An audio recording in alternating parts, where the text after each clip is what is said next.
And welcome into this special edition of Cleveland Browns Daily. This is Combine Week presented by Bullseye Event Group. For award-winning game day experiences, visit bullseyeeventgroup.com. And you are, of course, listening to Cleveland Browns Daily. We're presented by Ballybet, official sports betting partner of your Cleveland Browns. Please bet responsibly on 850 ESPN Cleveland. It is the Combine. This is our special, my friend. The best part of the Combine for you is what? Going there with you, brother. Same.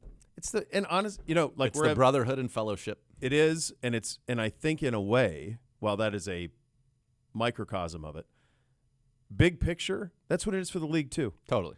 Yeah, it's everybody the in the only league, you go out and thing see them, where the whole league is in one spot. It's not the Super Bowl. There's nothing else where everybody is represented. And it's in a big city, and it is downtown, and everybody's walking around. Everything is accessible. Yeah. Indianapolis is the perfect venue for it. It's seeing, obviously being with you and Gibbe. Nobody loves the Combine like Gibbe, Loves and the we'll Combine. have young Gabriel and Dr. J and the people all out there, and Siciliano will be there. Chris Rose will be there. Yep. So all of our friends, and then my friends who are in the agent or marketing community, the great Simze. And Don and Eugene, all those people. It's fun to see all those people, and you go to the bars and you run into now that we've been here, and guess what? There'll be another familiar face that is elsewhere now. Right. Kevin Stefanski will be there, and Yeah. we'll get to see him. And so that's kind of the fun part, is seeing everybody from the NFL that you've become friends with, and at this point, like Daniel Jeremiah is a guy that I always love to see, because we talk obviously draft stuff, Brown stuff, but we talk a little bit about color commentating. He does it for the Chargers on the radio, and so it's always Cosell. fun to see those guys. Yeah, Those of long course, chats with Cosell Cosell are so money. Cosell is a legend. Yeah, I got to Yeah. see. We got to find out what his program is. That was one of Yeah. the great parts of in Philly when we got to have dinner with the great Cosell. That was you guys. I did not. Why not? Where were you? I don't know where I was. I don't think I went to dinner with you that night. It was me, Siciliano, Chris No, Rose. that was the last Cosell. night we were there. Nope. Yeah. I had the radio crew in town, and Oh. they were all like, "Hey, let's go out." I'm like, "This is day that's 4, right. and You this is opted out. this is week 2." You Yeah, opted that's out. right. You Second opted week. out. Second week. You made it to the Thai place. Yes, that was a good place. Kalaya, which was very good. No. So I'm excited, and the interviews, Charles Davis. We go on and on. All the people that we get to see and who stop by, and we have a lot of fun with. You find out a lot about the league. You find out a lot about how tall people are on steps at restaurants. You can find out a great many things there. So I love. It's the camaraderie. It's like. There aren't rides to go on, but it's kind of like football Disneyland in the sense that everywhere you go, there's an attraction or a person that you're right. interested in talking to, or somebody whose brain you're interested in picking, and having fun discussions with people like that. I think is what it's all about. Like last year, I had a conversation. I mean, the Greg Cosell interview is probably, when you say from a professional standpoint, that's the highlight. But we had so many good people. Lance Zierlein last year was great. Matt Miller. That's what's fun about it. But, I got to be in a conversation last year with Charles Davis. It was me, Charles Davis, and Greg Cosell just talking about quarterback play and the league and the evolution of it. And I was just like, this is So cool. nuts. Yeah. This is crazy that I'm getting to do this. So very good there. And then hopefully, this year we're gonna get some people in a room together, Greg Cosell being one of them and somebody else. And hopefully we're going to make some magic happen, Gibbe. Yeah, that'd be great. That's the thing that I like when you think about the amusement park aspect of it, because there is also, and I think this is the most amazing thing that is somehow pulled off there. If you were to paratroop into downtown Indianapolis on Combine Week and you had no idea what was going on, you would see the most surreal things, like Ron Rivera riding a bird. Oh, yeah. Like that happens. You'd see you us just riding a walk bird. Well, you'd You see us guarantee for that. sure, birding all over everywhere. But it's just amazing to me how they it's almost like the downtown is blocked off for anybody who isn't the NFL. Yeah.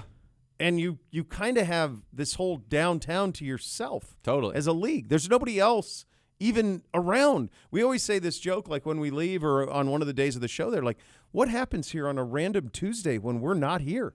Is there anybody down here? No. It's so strange. It's It so is. crazy because the surreal moments, that the moment you mentioned on the step with Kyler and all that stuff, like those things. That's the the other thing. You thing, see the prospects sometimes. Like I remember, for sure you do. I remember in 2016. So this will probably be.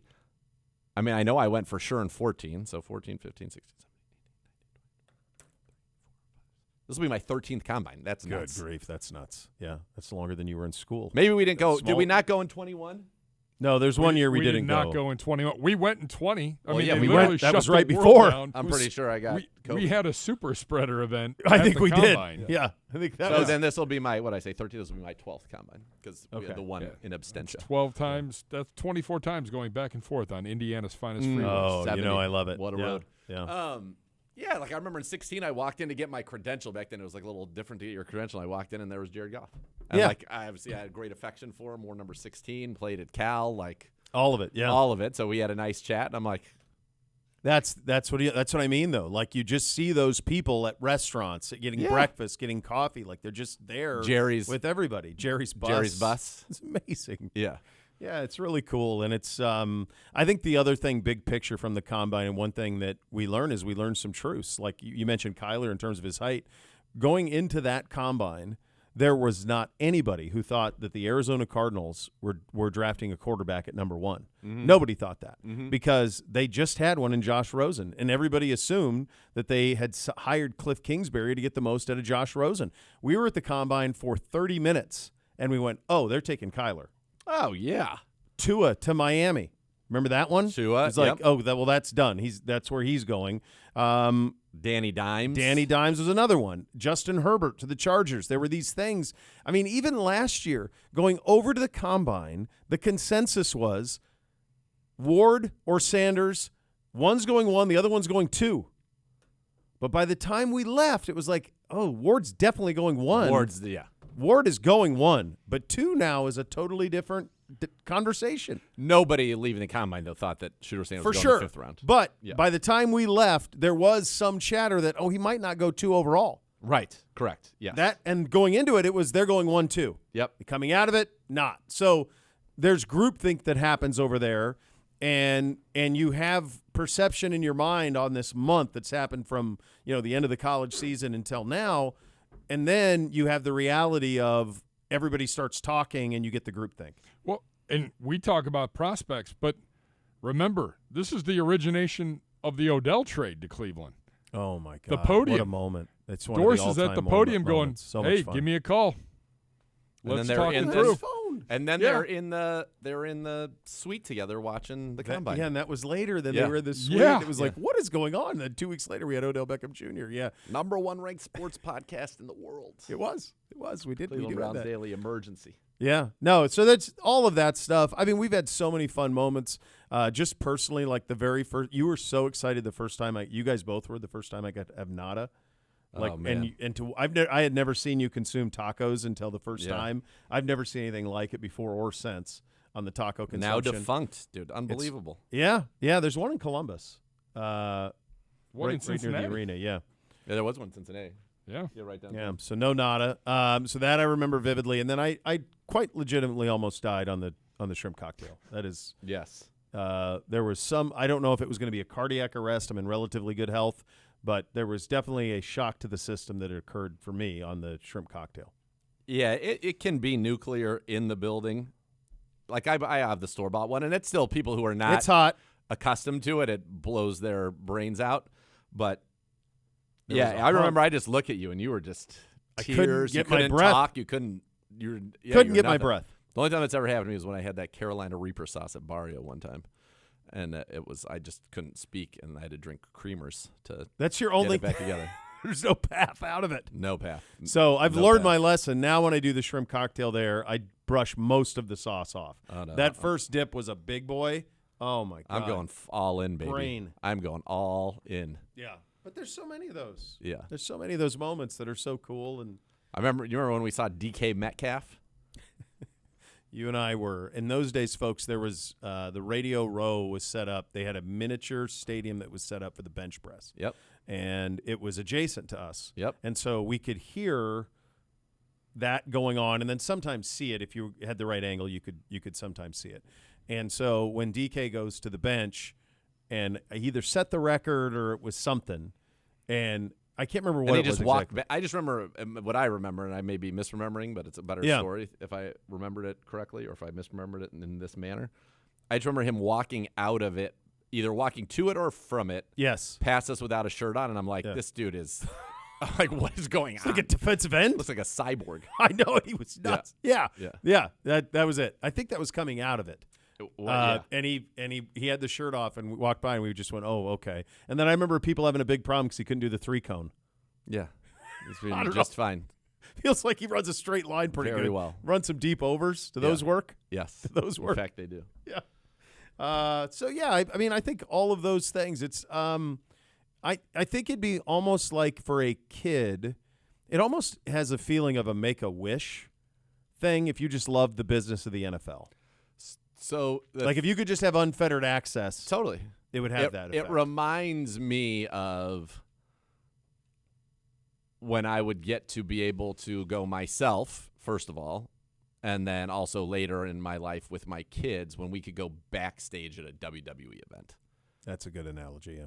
And you're like, here's everybody that has anything to do with this company, from the top to the seamstress to the stunt coordinator, the Big E, to every wrestler, all just back here being normal people walking around, in catering, doing all this.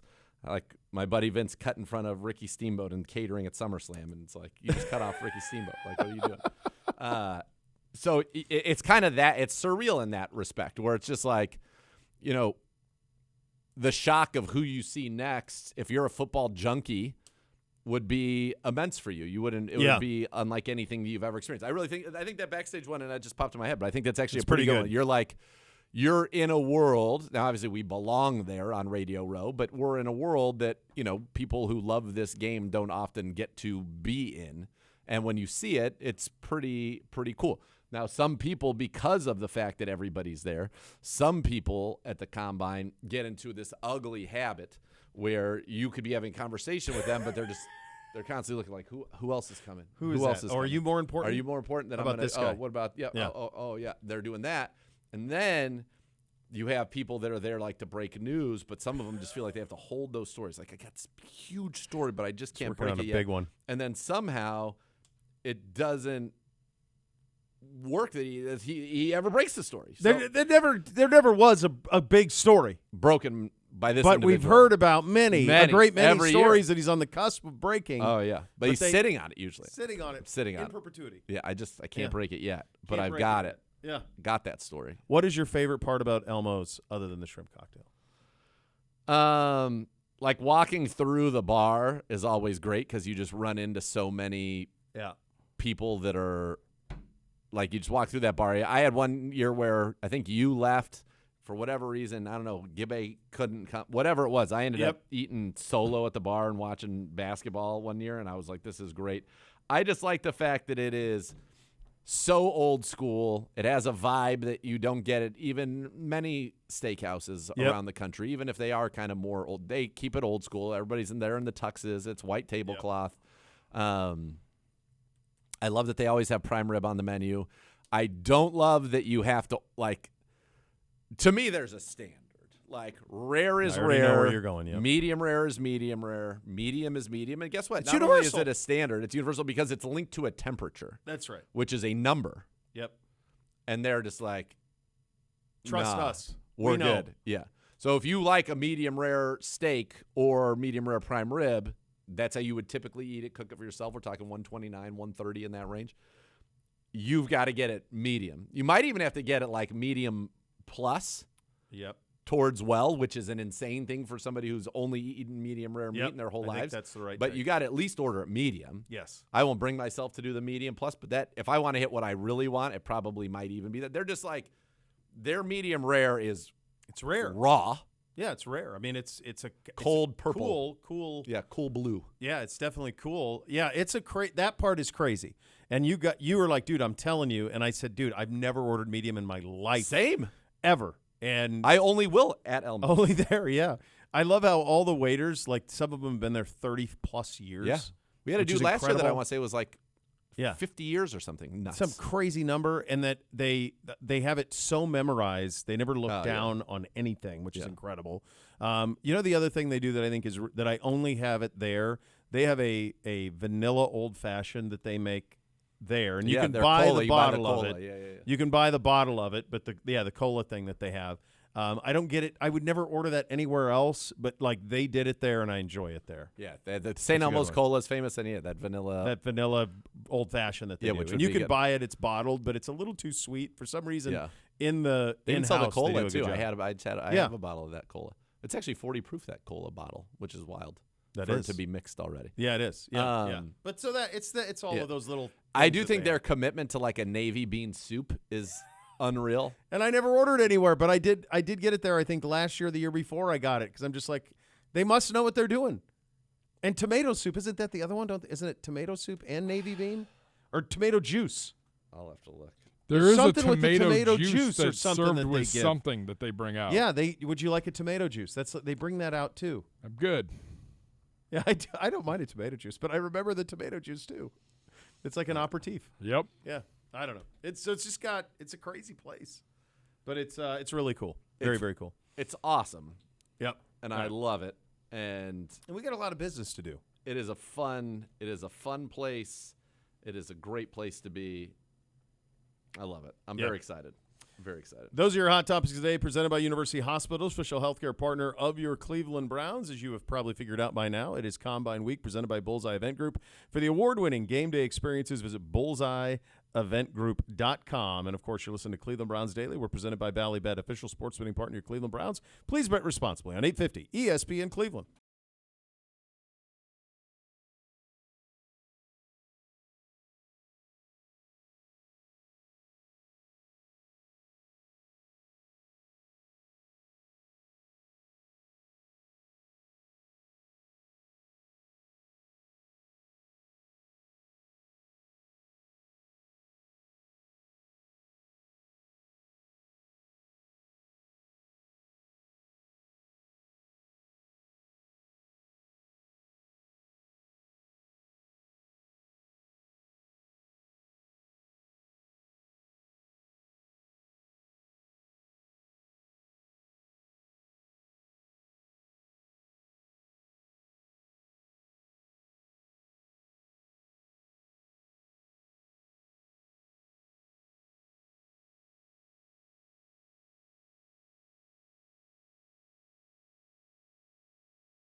Welcome back into this special Combine preview edition of Cleveland Browns Daily. It is, of course, Combine Week. We're presented by Bullseye Event Group. For award-winning game day experiences, visit bullseyeeventgroup.com. And, of course, you're listening to Cleveland Browns Daily. As always, we're presented by Ballybet, official sports betting partner of your Cleveland Browns. Please bet responsibly on 850 ESPN Cleveland. If a car, truck, or motorcycle accident caused you injury, call the injury lawyers at 1-800-ELK Ohio for a free case review. Elk & Elk's proud partner of your Cleveland Browns.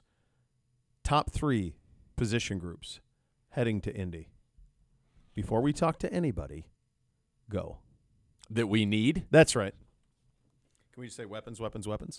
I mean, yeah, to me it's weapons. Last year we went weapons. That's all we said going into Combine. I know. we did get 2 weapons. Maybe 3, potentially, if Isaiah Bond can be what I think he's certainly flashed the ability to be. Yeah, right. Quinjon, a weapon. Yep. Fannin, definite weapon. Yep. Dylan Sampson, I think, has some promise. And then, obviously, you're looking at those quarterbacks, see if they can shake out there. But for me, 3 biggest positions of need going into the Combine would be wide receiver, and I mean like a superstar. Stud. A megastar. A number 1. A true number 1. Cosign. Then a tackle. Then a tackle or tackles. And then interior offensive line. So my 3 biggest needs are on this side. Now, you could say quarterback, obviously, because until we have a proven franchise quarterback, we don't. I think we've got some good candidates here, but you would say quarterback, but I don't think we're going to the Combine looking for that per se, because I just don't think that we're going to be able to afford Malik Willis and the money that he's going to get. Now, I do think there'll be talks. You'll talk about Kyler Murray. I think you'll talk about Mac Jones. I don't know what those talks look like and if they're even feasible for us. Mac Jones would be from a salary standpoint, but do we want to give up such a valuable asset? I don't know. So those are the top 3 for me. The next 3 would be or the next 4, I guess, kind of I look at like wild cards. We need a second tight end. I think that's bigly.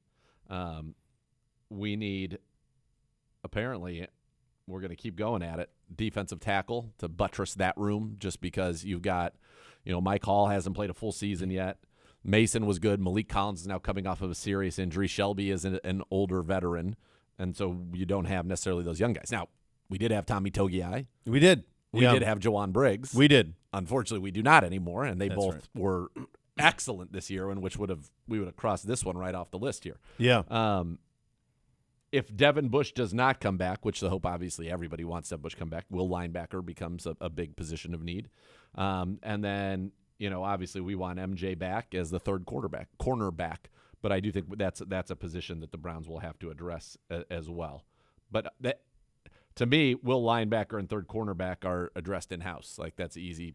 Yep. Just Devin come back, MJ come back, we're good. Yeah, I think the number one for us is always going to be wide receiver. It's always going to be weapon. If you just think of this, I mentioned this I think in the previous segment, and we've talked about it ever since Seattle won the Super Bowl. That is a closer path for us right now than the franchise quarterback, 15-year starting quarterback, all-pro guy is. That's a much harder needle to thread. The other one, we're not that far off of. Dominant defense, check. We got that. Solid. We could put out a defense right now that would be a top 5 defense in the league. Right now, without re-signing unrestricted free agents, just keep our restricted guys, keep our guys. Totally. And we could put a top 5 defense on the field right now that you'd feel very good about, that could contend at the level that Seattle's defense contended at, or at least in the vicinity of that. So then what else does Seattle have? Well, they're really competent up front on the offensive line. They run the ball incredibly well with a stable of backs. Okay, we can do that. We definitely can do We that. can healthy. We'll do that. Yep. Their quarterback play is top third of the league. Right around there. Top 12 to 16. Yeah. That's top about 10 there, to right? 16. Yeah. It's in there. Yeah. Right? At So- the upper end of that. Third. Yeah. Top third of the league quarterback play. Okay, well, we'll see if we have that. Maybe Shedeur can develop into that. Maybe Deshaun, who's actually been that. It's been a while. John was He was well Better above than that. that. He was Yeah. top 4. Yeah. So maybe with Todd and health and perfect storm, God bless, God willing, he can revert back to what Make he a was in movie. Houston. Let's go. Well, I love that. I think we're gonna use that a lot. I like that line. Make a movie, because that's what it is. Okay, but what's the other thing? They have Jackson Smith and Jigba. the offensive player of the year. If you don't have that, then the rest doesn't matter. Yeah. You got to at least have that guy. You have to have somebody that every time you take the field, they're like, we've got to stop 11. We've got to. How are we going to handle him? Because then everything else builds off of it. So, like, we can have these conversations all we want about roster building and all of that, but there's really what the Seattle Seahawks prove is there is a second way to build a Super Bowl champion beyond draft the franchise quarterback number 1 overall. There's another way. And it was a reminder, I think. It But one of the certainly things is. you have to have is that weapon. Well, look at Sam Darnold's 2 years where he won more than 14 games. He had Justin Jefferson 1 year and Jackson Smith and Jigba the next year. That's right. And certainly that's helpful. Matt Stafford's got Puka Nacua and Devontae Adams down there in L.A. Yeah. The 49ers, this year, their weapon, really their number 1 weapon is Christian McCaffrey. They didn't have Ayuk, and Kittle's been a huge weapon for them. Yes. For the Chiefs, look at Mahomes' numbers with Tyreek Hill, and then look at Mahomes' numbers without Tyreek Hill. They are starkly different. Now, Travis Kelce was still the weapon, and allowed them to be very successful. Yes, you've got to have, that guy, and I think things are the best when you've got not only – if your tight end is your weapon, but you also have that big-time receiver with it. Yeah. And look at Atlanta, Drake London, Bijan Robinson, Kyle Pitts, that's a pretty darn good trio of people that you want. You look at even, in Tampa where Baker's had a lot of success. They've had Mike Evans and Godwin, and now they added Ibuka to that. Yes. You look at Detroit with Jared Goff. He's been very successful. Guess what? They nailed a pick on Amon-Ra St. Brown.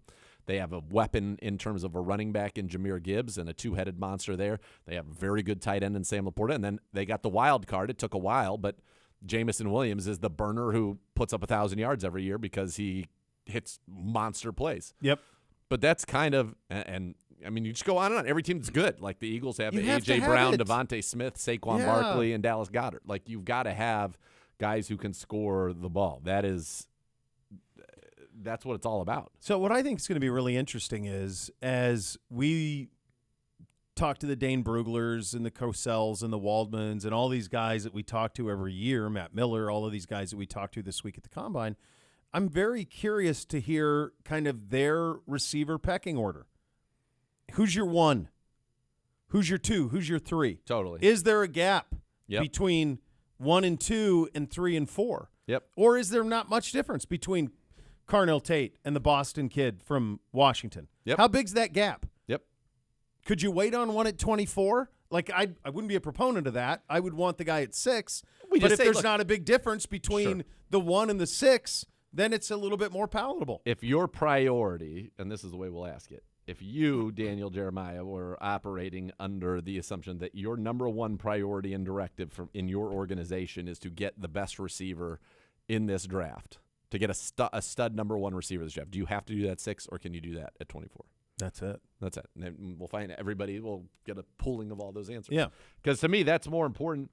And now, is one for sure in this draft also is another valid question, right? I think there's certainly people that could help us in this draft at that position. But to me, that would be my number 1 directive here, getting that guy. And is that Carnell Tate? Is it Mekhi Lemon? Is it Jordan Tyson?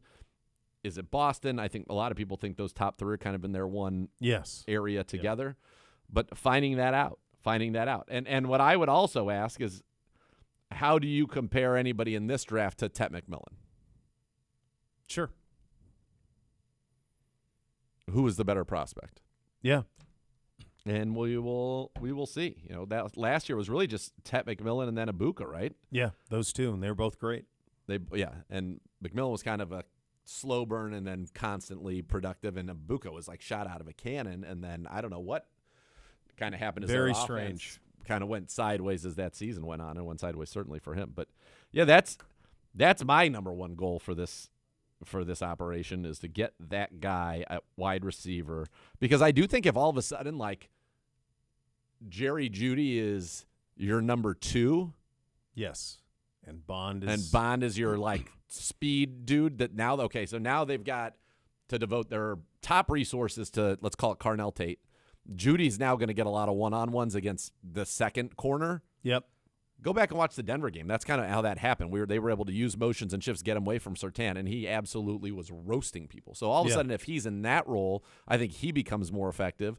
Tate, is great, and then Bond is kind of the afterthought. But whenever he's out there, there's got to be a safety that is concerned about Isaiah Bond running behind everybody. So he got behind everybody every single game last year. Every game. And that was without having that number 1. Because now all of a sudden, if you go out there with an offense that's got Carnell Tate as your 1, let's just say, hypothetical, Jerry Jeudy as your 2, Bond is your 3 and 11 personnel. You'll kick Jeudy inside, I would bet a lot, in the slot, get him some free releases. Love that. You've got Harold Fannin, and then you've got Judkins. I mean, like, all of a sudden, now you're cooking.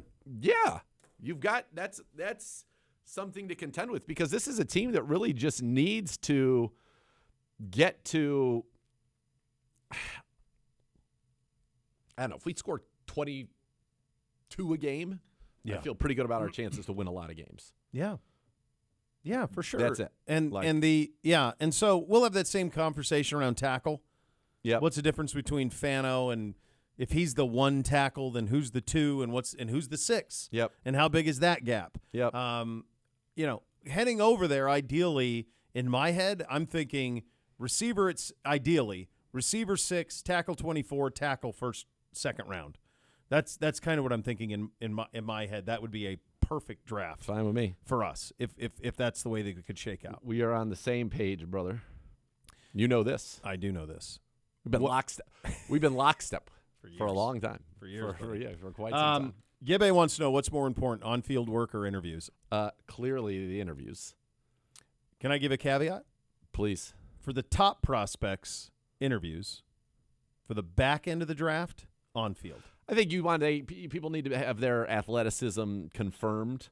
But again, I go back to, like, people were like, oh, well, DK Metcalf can't run a 3-cone, which we talked about earlier. Like, so what? Doesn't really turn out to matter. The interviews, and I think maybe the interviews are important for everything. You need to find out, does this person love football? You need to find out if you're talking quarterbacks, you're talking Mike linebackers, probably safety, people that understand the game and need to understand everything that's going on, all 22 on the field. I think obviously it matters because I go back to take Shedeur. If there weren't such thing as interviews, if that didn't exist and it was just his tape and whatever he did on film at a pro day or at the combine, I don't think he did anything at the combine if I don't think so. Remember correctly. Then he goes in the first round 100%. for sure. So clearly the interviews have and the medicals, that's the other part which we don't know ever is the medicals. Those have, I think, the biggest bearing, as long as somebody runs their time speed and where you expect that time speed to be, I think that's going to be, you're pretty much there. A guy who, runs a little bit faster than people expected or, gets into a low 4.3 or a high 4.2, that's going to help their draft stock because there just aren't a lot of those guys. That doesn't mean you can play per se. We have one of the fastest guys maybe in the league. Full stop. Couldn't catch. So that was a problem. That's the one physical event that some people do over there that most of the lower viewed prospects do over there that can shoot you up the draft board is that 40 time. Yep. If you're a receiver, a corner, and you run a fast 40, sometimes at running back, you run a faster 40 than was anticipated. Yep. That's where it can set you up and move you up rounds. 100%. But quite honestly, and look, this was a trend last year. I don't think any of the best guys did much of anything last year. No. This year it feels like a little bit more of a wide open in the top. Yeah. Yeah. But it's like Mendoza's going 1 and then there isn't a set after that.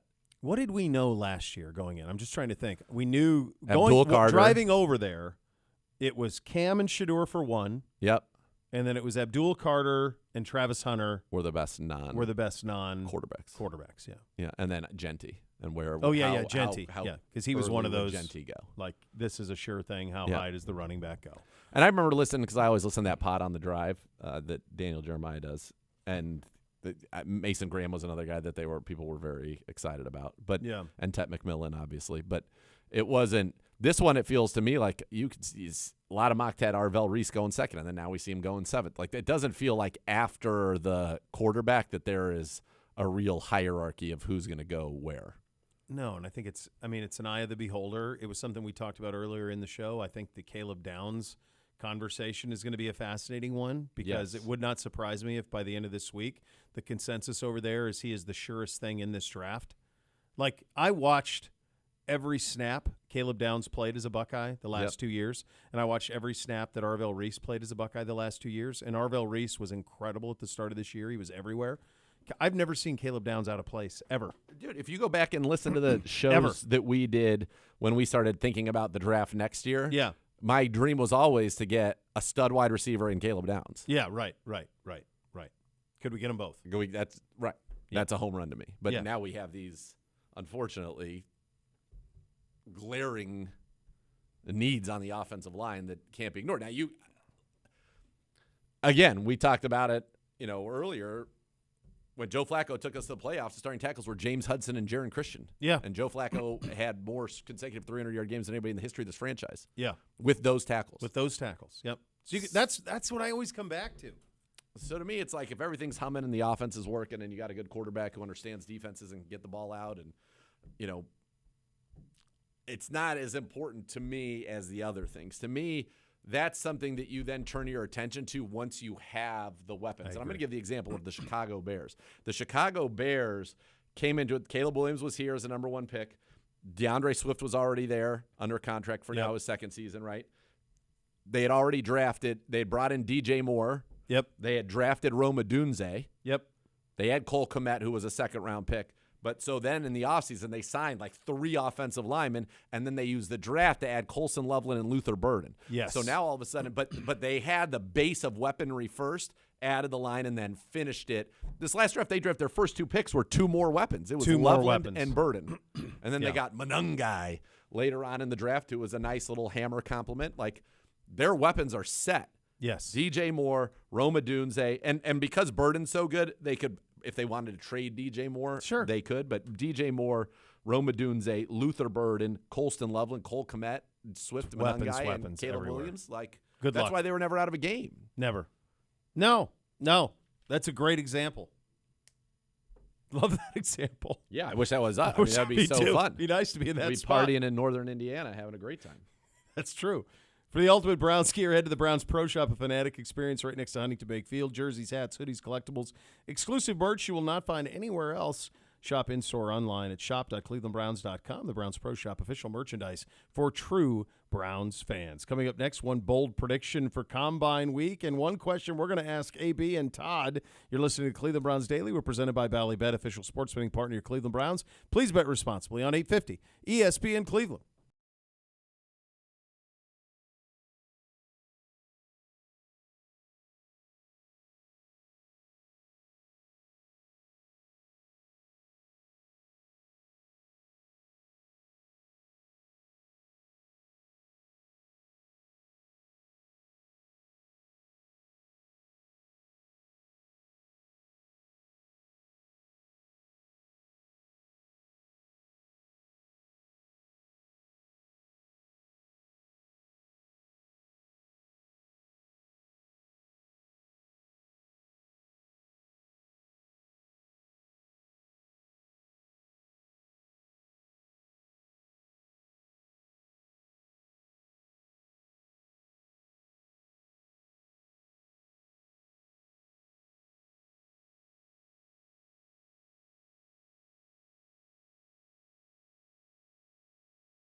Well, welcome back into this special edition of Cleveland Browns Daily, presented by Ballybet, official sports betting partner of your Cleveland Browns. Please bet responsibly on 850 ESPN Cleveland. And this Combine Week edition of the program is presented by Bullseye Event Group. For award-winning game day experiences, visit bullseyeeventgroup.com. And add more fun to your fandom with the Ballybet Sportsbook app. Download today, get 50 back in bonus bets. You place that first wager of 10 or more. Ballybet, official sports betting partner of your Cleveland Browns. One bold prediction for Combine Week for you, my friend.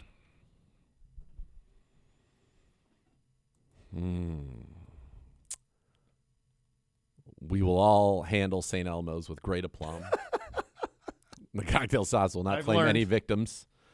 We will order medium steaks and be happy with it. Fair. I would like to think what would be really fun is if there's like a big trade that comes out of the combine. I'd love that. That would be super fun. And Yep. hopefully it's like for us, and somehow they were like, you know what, you guys get CeeDee Lamb and one of our picks, and you give us number 6. Like, okay. I would do that. Joe Burrow for 6? I don't. This is Joe Burrow for 6. Why not? But I hope that there's a It's big. getting crazy. I hope there's Yeah. a big fun trade. And then my other bold prediction is that by the time we leave there, somebody is going to have like Ty Simpson's going to be somebody that is creeping into the back. There'll be some quarterback that people are going to say, could creep back into the back end of the first round or something like that. Yeah.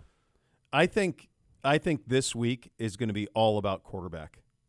And I think it's going to be all about the guys who are available and a league who watched at the beginning of the season as Baker Mayfield resurrected his career in Tampa and then obviously leveled off. And then Sam Darnold won a Super Bowl and won 28 games in the regular season the last 2 years. Daniel Jones played incredibly competent for Indy. And I think you're going to see an incredible amount of interest, not only Malik Willis, but Mac Jones. And Kyler. I think Kyler is going to be somebody that we forgot about him because he only played 5 games this year. Yeah. But I think there will be people. You did this earlier. We went through his numbers. Yeah. The last full healthy season. Yeah. You'd kill for that. 3,800 yards, 22 touchdowns, 11 picks, ran for another 507 touchdowns. Yeah. Come on. 100%. Yep. People, there are so many teams who are starving for for that. Yes. And then there's also like the Anthony Richardson guys and guys who feel like they've petered out. They were drafted, didn't hit. So toolsy. Toolsy guys that just need to Joe Milton, change the scenery guys. So I think by the time we're done this week, there will be a pretty robust conversation at the quarterback position, not necessarily in this draft where it feels like it's Mendoza, and I'm with you. Maybe Simpson is somebody who sneaks in the back But end. then you have like the Drew Allers, the Nussmeyers, Carson Klubnik. Beck, Klubnik. all those guys who were At one point, we're talking about as 2 being like years ago. the number 1 picks. 2 years ago, Yeah. everybody at this time 2 years ago when Carson Beck was going into his junior year at Georgia said that's the number 1 pick in the draft. Yeah. Now is he undraftable?